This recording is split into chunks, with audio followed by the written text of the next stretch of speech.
Happy Mother's Day to all of you. And in case you're wondering, all right, why am I up here instead of him? This is a tradition of our church that on Mother's Day, being a woman and a mom, that I speak and I give the message, and I specifically look at women in the Bible. So each year I pick a different woman. The very first year, which was May 2020, if you guys can remember way back what was happening then. Most churches were not open at that time. We had like a 3 or 4 month, remember when all the churches closed down? So I preached to a computer. That was interesting because we had to do online services at that time. And so that was the first one where I talked about Mary, the mother of Jesus, who actually is my favorite woman of all the women in the Bible. I just think she's amazing. That's not who I'm talking about today, but so each Mother's Day, we look at a different woman in the Bible and just talk about what she did, how it added to God's story. Because women, on Mother's Day, we like to celebrate moms. Moms are so important, and they play such an important role in God's story, and we give and we sacrifice a lot. So I'm glad we have a day where we get to celebrate moms. But it's also celebrating women, because whether you're a mom or not, women, females are important to God. He created us, and he has an important role for us in his story. So that's why we do this tradition. And some of you, I know, have known me for a few years. We've been here for almost 4 years. But for those of you who don't know me as well, I did want to give just a little bit of information.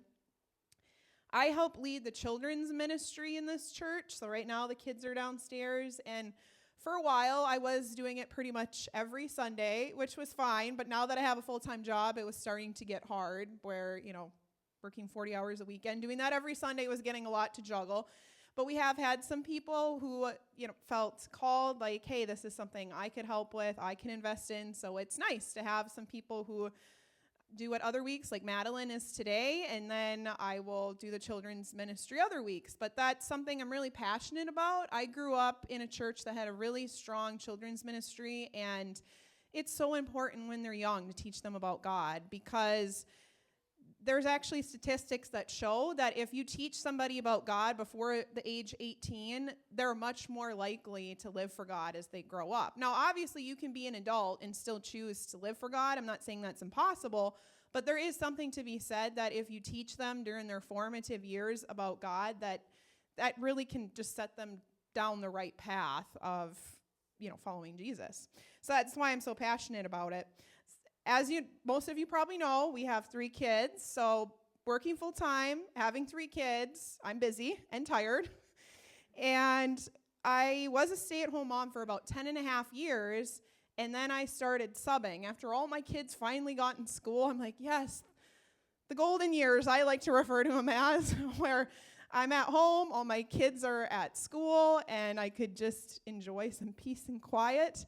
After 10 and a half years as a stay-at-home mom, but then sometimes when you have a lot of peace and quiet, you start thinking maybe too much, and it's like, maybe I do need to do something with my time.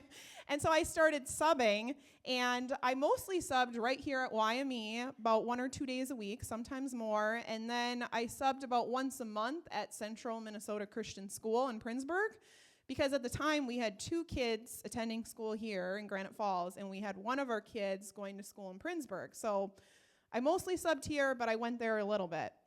And then it was about a year ago, I got offered a full-time position in Princeburg at Central Minnesota Christian School. So now I teach middle school Bible full-time there, and it's been great, and I've loved it. I kind of compare the first year of teaching to the first year of parenting, where it's great, and there's some great moments, but there's also some moments like, what am I doing? And, you're just trying to figure it out. But I love my job. It's great.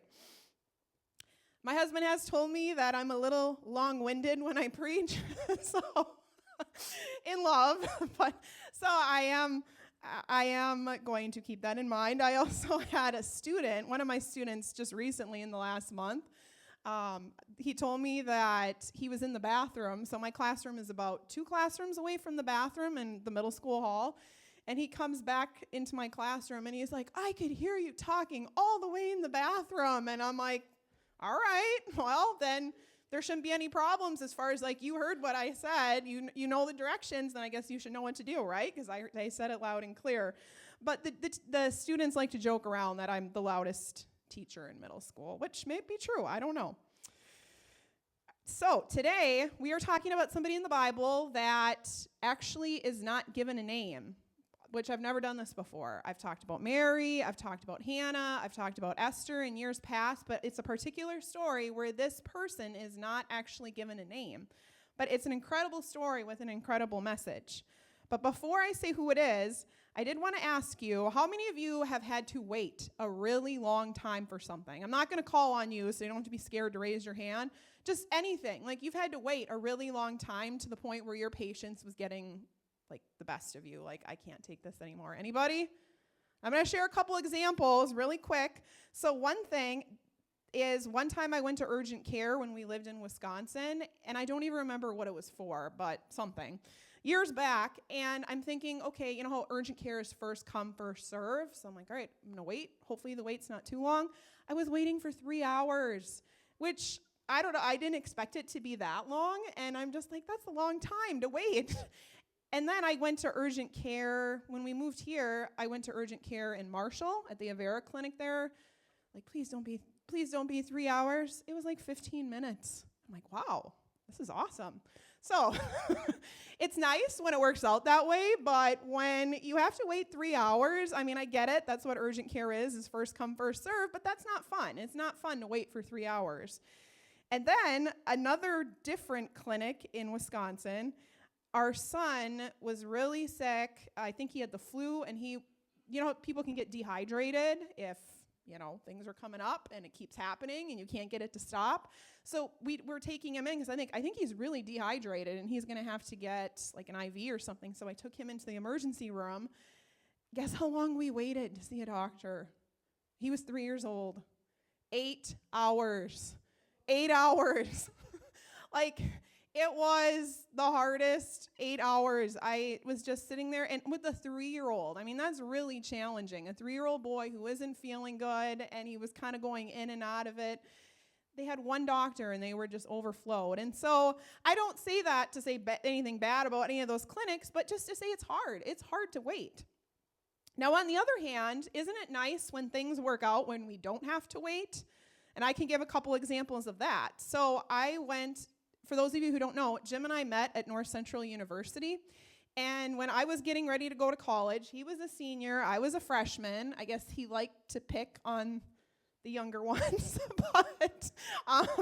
So anyways, I was there, and as I was getting ready to go to college, I remember my mom said to me, she's like, I bet you're going to meet your husband your very first year of college. Like, she just had this guess in her head. She's like, I think you're going to meet your husband your very first year of college.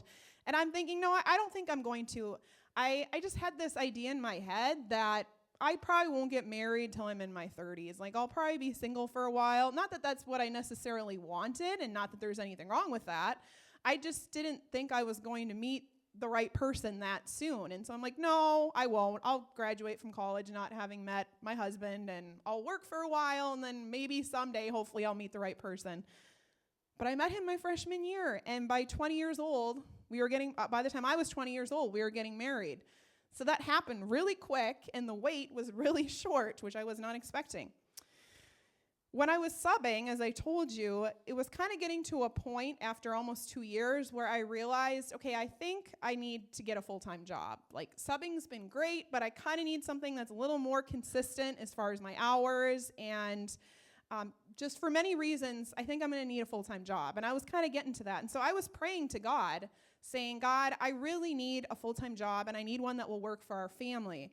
And for some reason, I just thought, this is going to take a while. I bet I'm going to have to go through a couple jobs. You know how sometimes people find a job, and then it doesn't work out well, and then a few months later, they have to quit it, and then they get a different job? How that can happen? Because sometimes it takes a while to find a job that's a good fit for you. And I just thought, this is how it's going to work out. I'm going to be going through a few jobs, and it's going to take a while to find the right one. And the job I have now, God just opened the door, literally. I did have to go through an interview, but he really opened the door for me, and I'm like, wow, thanks, God. So it's great when things work out and things go so much more smoothly and just quicker than what we're expecting. That's awesome, and it's a moment to say, thank you, God. I appreciate it. Thank you.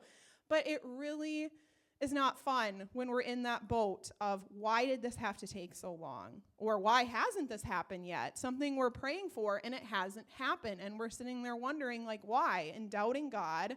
At least I have when I wait for things for a long time and it's not happening. Like why?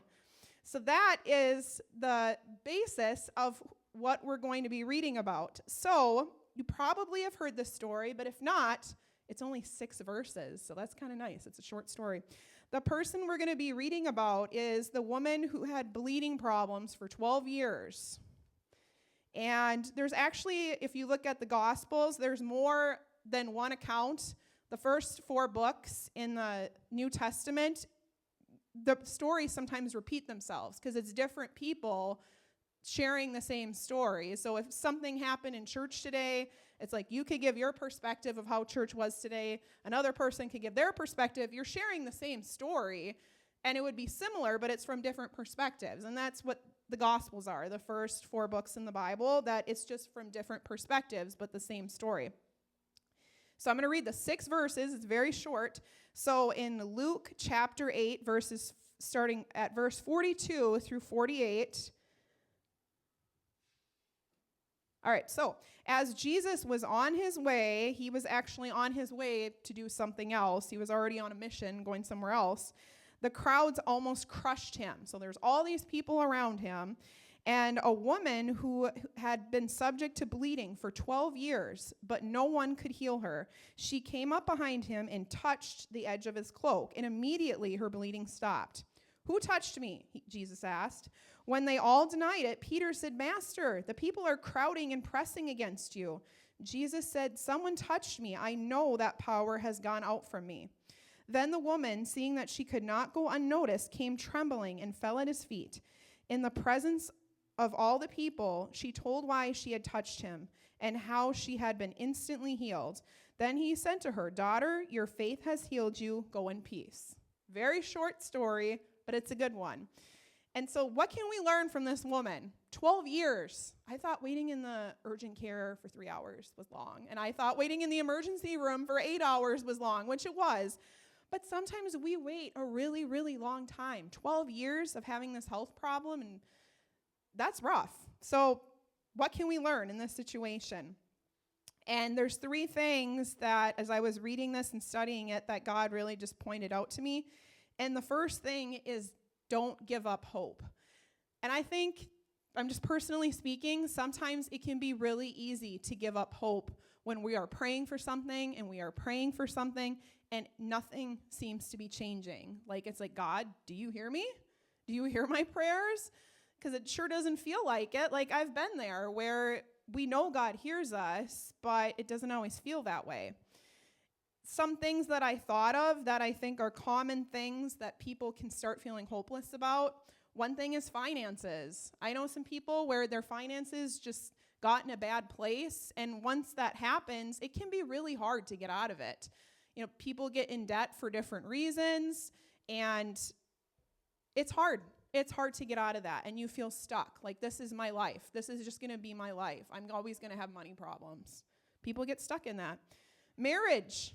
Marriage is a beautiful thing, but it can be really hard too. Like, it can be really difficult to get through sometimes in some seasons, and sometimes that can feel hopeless, where you're just like, okay, are we ever going to be on the same page about this? Is he ever going to change? Is she ever going to change? Okay, I'm guessing I'm not the only one who thinks that, okay? Even if it's little things. Like, I saw this thing about, somebody leaving a dish in the sink. It's like, how many times have I said not to do that?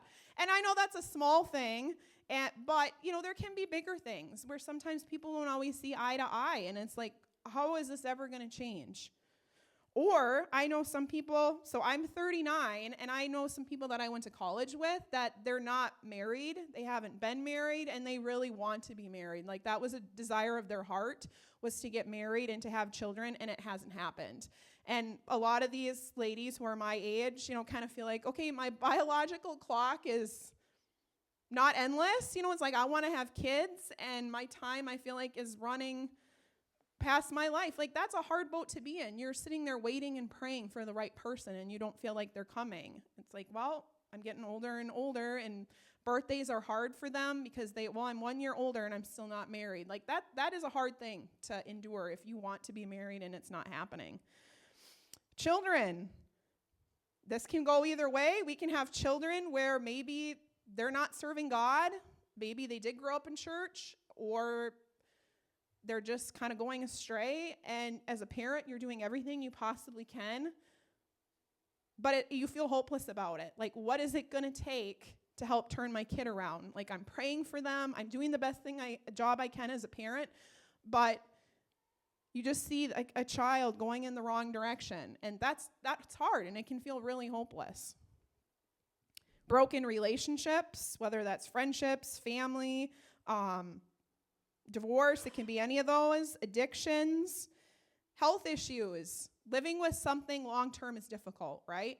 I have a very mild case of scoliosis, so it's not like that bad, but it's where your spine is kind of shaped like an S a little bit, but it does affect me. Like, there's certain things that I can't go on trampolines anymore, which, that's not the end of the world, but if it does, it really messes up my back. So it's just little things like that where it's like, I wish I didn't have to live with this. Like, I wish, and I know there's people who have much worse health conditions than that, so I'm not trying to say, oh, look at me, woe is me. But it's not also fun to live with. Like, I went to a trampoline park once with my kids and actually jumped on the trampolines, and afterwards I'm like, I can't do that again. Like, that really caused damage with my back and my spine.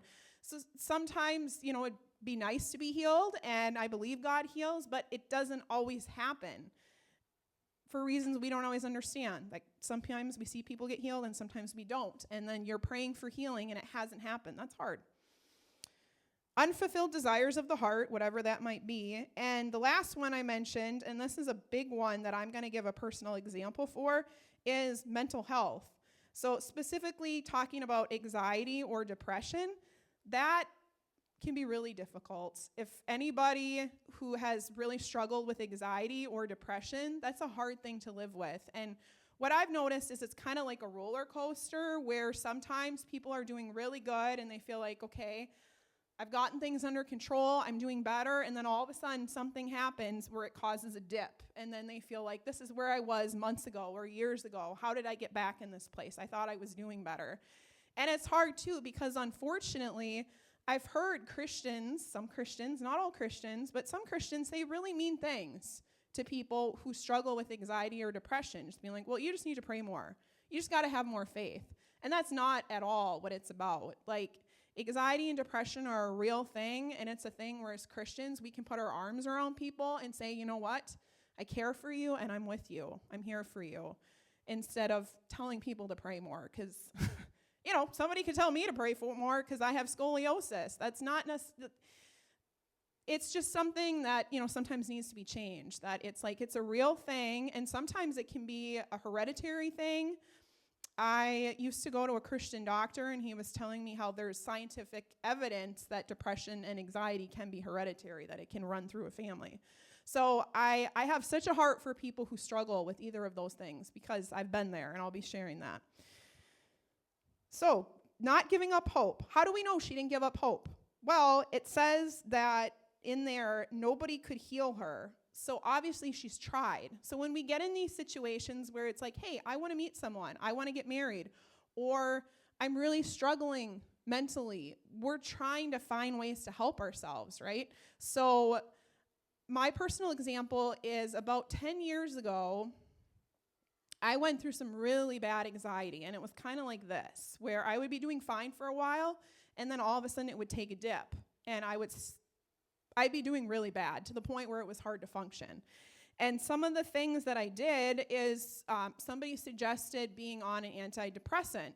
So I'm like, okay, I'm going to try that. And I tried a few different ones. And for me, it didn't help very much, although I do know some people who do take antidepressants, and it does help them a lot.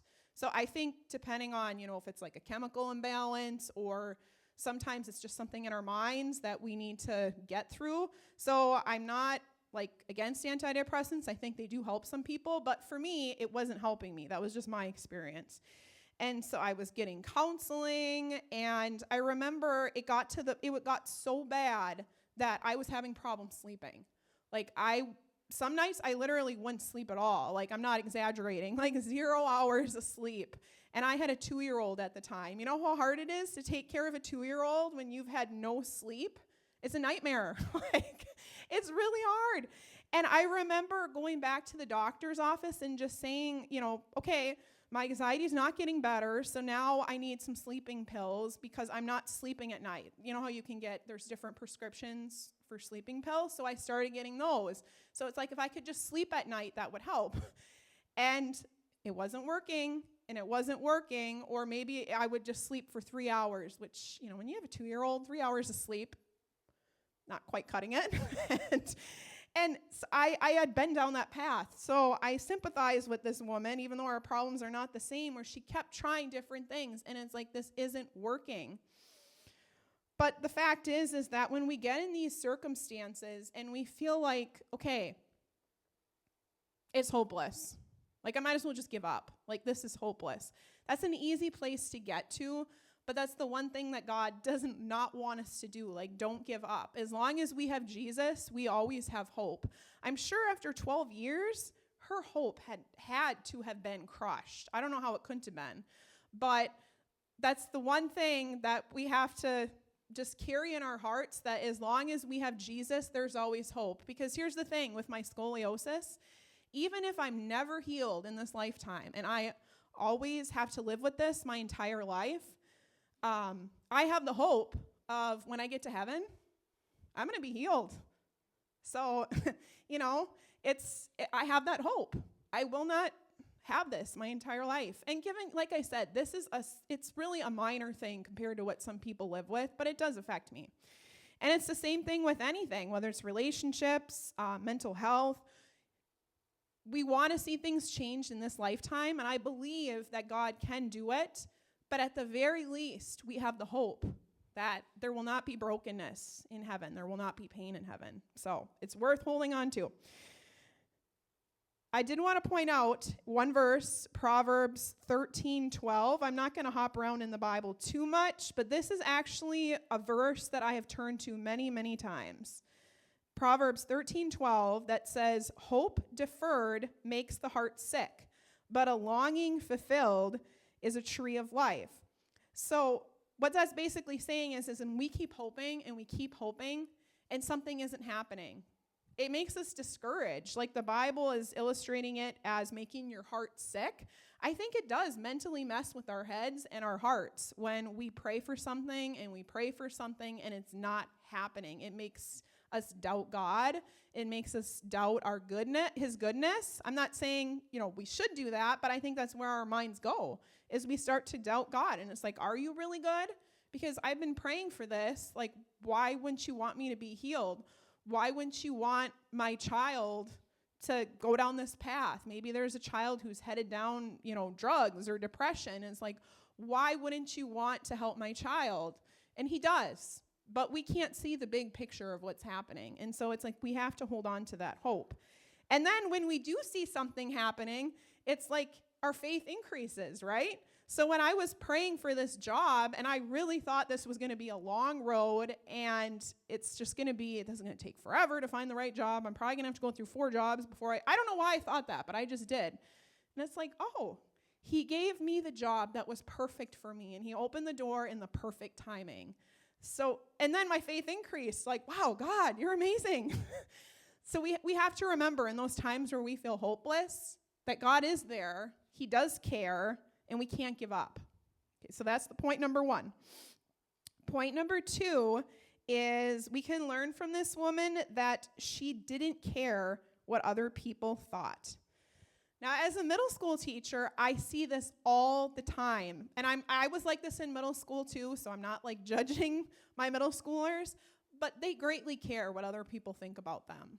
Like, they don't want to stand out, because if they do, they might get made fun of. And it doesn't matter if it's a public school or a Christian school. Middle schoolers, they can't, their brains are developing the same way. But I've seen it with my students where they're scared to stand out and be different, because if they do that, at what expense does that come? We just had a chapel last Friday, and usually we have different pastors come in and preach, but this time it was the superintendent who spoke, and he gave this example, and I'm like, man, that's so good, that he was saying how when we're Christians, especially adolescents, that there's kind of this line, and it's like on this side, this is living for God. This is, I'm going to pray for people, I'm going to read my Bible, and I'm going to do what's right for Jesus. And then on the other side of the line is I want to fit in with my peers. And my peers are calling this person a try-hard, saying, man, why you try so hard? Or they're calling a snitch, or they're making fun of somebody for the clothes that they wear. It's like, yes, this happens at public schools or Christian schools. It can happen at both. And so he said a lot of people have one foot on this side and one foot on the other side, and they go back and forth as far as where are you? Well, I'm at church, so live for Jesus. But then when they get around their friends, it's like, man, they're being mean to that kid. I should say something, but I'm not going to, because if I do, then they're going to make fun of me. Like, it happens in middle school, wherever you're at. And so we have to get to a point of we have to stop caring what people think. And for some people, that's really easy. I kind of go back and forth. There are times where I just don't care what people think, and I'm going to be me, and I'm going to do what God has called me to do, and if people don't like me, it's like, well, okay. I can have that. But then there are other times where I do want people to look at me and think highly. I want them to think, hey, I am doing a good job. I'm not perfect, but I am a good mom, or I am trying really hard as a teacher, and I want to be recognized as that. But at the end of the day, is that what we really need? It's nice, but do we have to have people's approval? We really don't. All we need is knowing that God is seeing us, seeing that we're trying to honor him with our lives. That's really the only approval that we need. And so I admire this woman that I'm sure that was not, talk about doing something against the crowd. She's like, it's crammed around Jesus, and she just pushes through and reaches out for his cloak. That takes guts to do that, to just push through people and reach. And even more so, after Jesus recognizes, okay, some power went out from him because she was healed, and he's like, who touched me? Sometimes when I'm in middle school, and I think of one time, I saw a paper airplane go across the classroom. And my students know I don't like that. But in this class, there was 24 of them, okay? And, sometimes I'm looking down at my notes, and I look up and I see a paper airplane. And it's like, who threw that? Do you think they admit it? Of course not. And so not that this woman was in trouble, but she kind of had to stand out from the crowd and say, that was me that touched you. And as Christians, I guess we have to choose, I know we want people to like us, and I know we want approval, and if you're a people pleaser, this is probably really hard, but just ultimately, all that really matters is what God thinks. I mean, we want people to like us, we want people to love us, but really, at the end of the day, if we're doing what we're supposed to be doing, and we're loving God, and we're loving people, that's all we need. That's okay. But what God thinks of us is what matters, and so she had that. So I have this friend who, she got a diagnosis, and the doctor told her, you're probably not going to be able to have kids. And I don't remember what the diagnosis was, but he just told her, you're probably not going to be able to have kids. And that was heartbreaking to her because, like many women, not all, but some, that was so important to her. I want to have children. I want to have kids. And I felt that way when I was younger. That was really important to me. I want to get married, and I want to have kids someday. And so it broke her heart. And so what she decided is she's like, I understand and I accept that this is my diagnosis, but I also know my God's bigger than a diagnosis. And she's like, I'm not going to give up. I'm going to pray, and I am not going to give up. And so she kept praying, and she kept praying, and she was able to get naturally pregnant on her own. And so she was celebrating. It's like, wow, this is what the doctor said wouldn't happen. And then she ended up losing the baby, which it crushed her. And then I think it was less than a year later, she got pregnant again. So 2 times happened. What the doctor said, it's pretty much impossible. You won't get pregnant, especially naturally, which is how it happened. There weren't other drugs involved or anything. And and she lost that one. And through all this time, as much as it was crushing her and breaking her heart, she chose not to give up. She's like, I am not going to give up. She's like, I really want a baby. I want to be a mother. I'm not going to give up. And she kept praying. And one thing she did, which you might see this as admirable, or you could see this, I don't want to say crazy, but some people might think, wow, that's really extreme, is after she lost her second baby, she started making a nursery in her house. Like, she got a crib, she got all the decorations. She wasn't pregnant, and she had lost 2 babies, but she's like, I'm going to have a baby. I'm going to keep praying, and I'm going to keep believing. I'm not giving up. And so she had this nursery for months, and she posted about it on Facebook, and I remember, like, reading it, and I'm like, wow, that's faith. But what if it never happens? That thought went through my head. How many of you know somebody who prayed and wanted to be a mother, and as of now, it's never happened, or it never did? If they're 60, I guess they could have a Sarah moment. Sarah is the person in the Bible who got pregnant when she was 100 years old or something, but she was pretty old. More than likely, though, I know people that they really wanted a baby and it never happened. And they got past the childbearing ages and they still don't have a baby. So, it's not a guarantee, but about, I don't know how long it was. She'd had that nursery for a while, and then she got pregnant again. And she kept praying, this is not going to be the same story. I'm not going to lose a 3rd baby. And what ended up happening is she went into labor when she was about at 6 months pregnant, which is pretty early. And so the baby ended up having to be in the NICU for about 3 months. And the baby, she's fine. She has a beautiful baby girl. And she, as far as I know, if there are any, side effects from being born that early, it's very, very minimal, maybe none. We were friends in college, and so our connection is kind of now Facebook. But she posts a lot about it. But I just thought of that. I'm like, wow, that is faith. And I'm not saying that every person who struggles with infertility would have the same outcome, but I really do admire her. I admire her for not giving up, and I admire her for believing that God could do the impossible, despite the fact that she got crushed a couple times in the process. So, not giving up hope. Stop caring what other people think. I know that's much easier said than done. But also, one thing I did want to throw in is in Hebrews 1:11, it says, now faith is being sure of what we hope for and certain of what we do not see. So can we have faith for something that we already see happening right in front of us? If it's happening, why is faith needed, right? If I have this water bottle here, and if I'm really thirsty, and I just say, I have faith that God's going to provide water for me.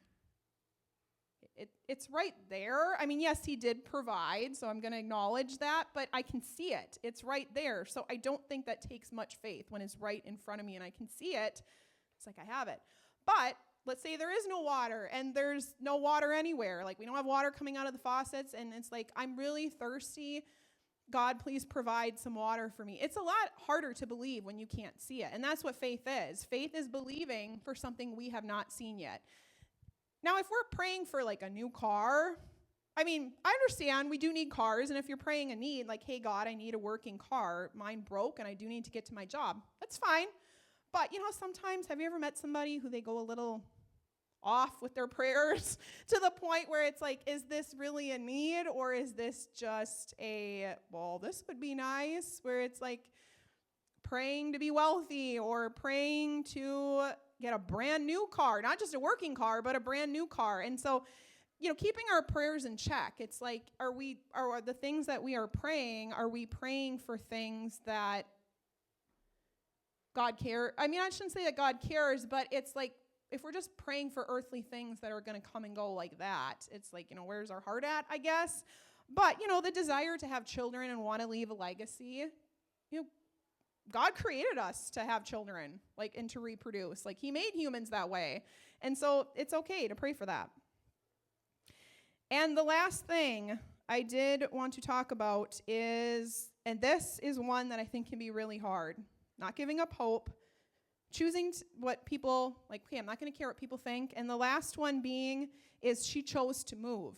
Have any of you ever heard, I don't know if you've heard of this story of, it's not, I don't think, a true story, but, well, it's not, that there was somebody who, they were sitting there and there was a flood happening and they sat on the roof of their house. It's just an analogy. And a boat came by and said, hey, there's a flood. You're going to drown. Hop in my boat. I'll save you. And he's like, oh, no, it's okay. God will save me. God will save me. Another boat comes. Come get in my boat. There's a flood. You're sitting on the top of your roof. No, it's okay. God will save me. The person ends up drowning and they go to heaven. And then, it's like saying, God, I prayed. Why didn't you save me? He's like, hello, I sent 2 boats. Like, why didn't you get in it? So, that's just an analogy of how we do have to move. I've met some people, and I've been guilty of this too, where sometimes we'll sit here and we'll pray and we'll pray and we'll pray, but God does want us to move. What does that mean? Like, what does that mean to move? If we're moving in our faith, for this woman, it was reaching out for Jesus. And then when he said, who touched me, she had the guts to speak up and say it was me. And it was her faith that ended up healing her.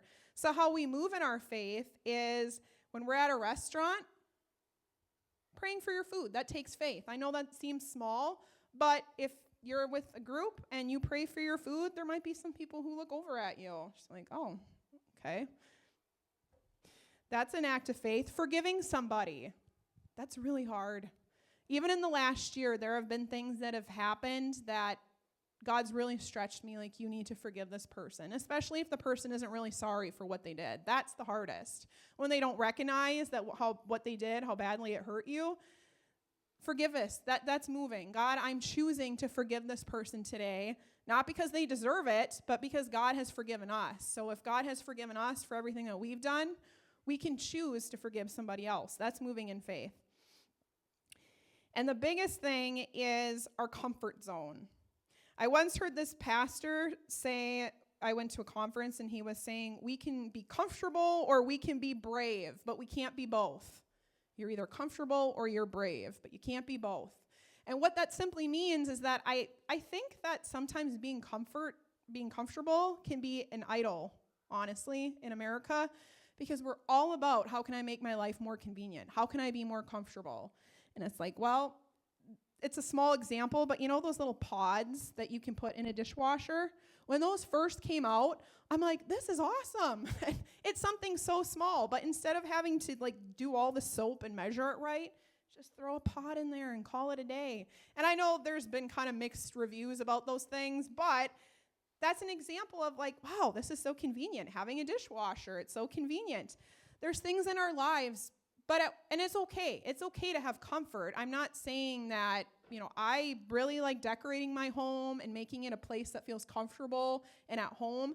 But what can happen is it gets to a point of we don't want to step out of our comfort zone. That maybe we see somebody cross the street who just moved in. And it's like, I don't want to I'm not going to go talk to them. Like, what if I get to know them and then I think they're annoying and then they keep talking to me? Like, what if that happens? I don't want to get in that kind of friendship. Or we see a need where it's like, this is something that really needs to be done and nobody's doing this. But if I do this, then that means I have to give up this.